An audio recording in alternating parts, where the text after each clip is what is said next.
Starlink, the satellite communication firm owned by Elon Musk, has received regulatory clearance from the Indian National Space Promotion and Authorisation Centre in space to launch its satellite-based internet services in India as per our sources.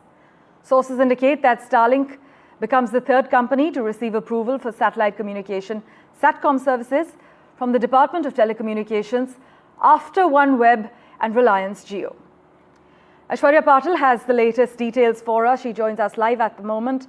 Aishwarya, we're given to understand that the final hurdle has been cleared for Starlink's India launch.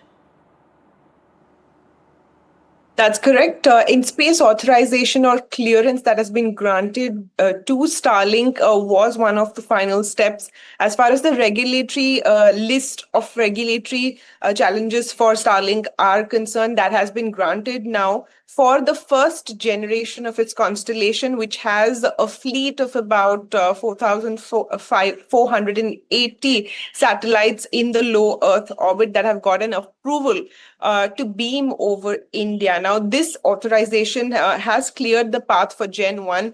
Gen 2 will again increase its capacity going forward when that happens ahead of here also.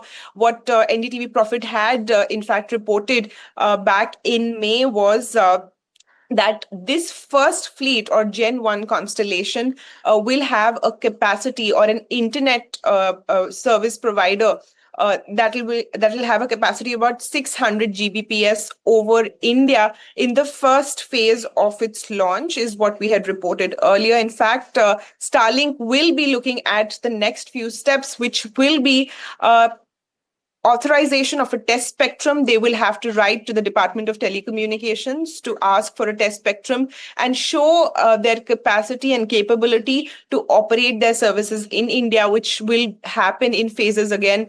A trial will be done to prove that their services are in fact working under the security norms that the Indian government has defined. And lastly, the authorization is for the next 5 years or whatever is the shelf life of the Gen 1 satellites, because they will also need to be phased out in a manner in the next 5 years. So whichever happens earlier, Starlink has been provided this authorization, regulatory hurdle has been cleared, and they will now move on to the next step of test spectrum, setting up Earth stations, and then by end of 2025, they aim to provide their satellite communication services to India.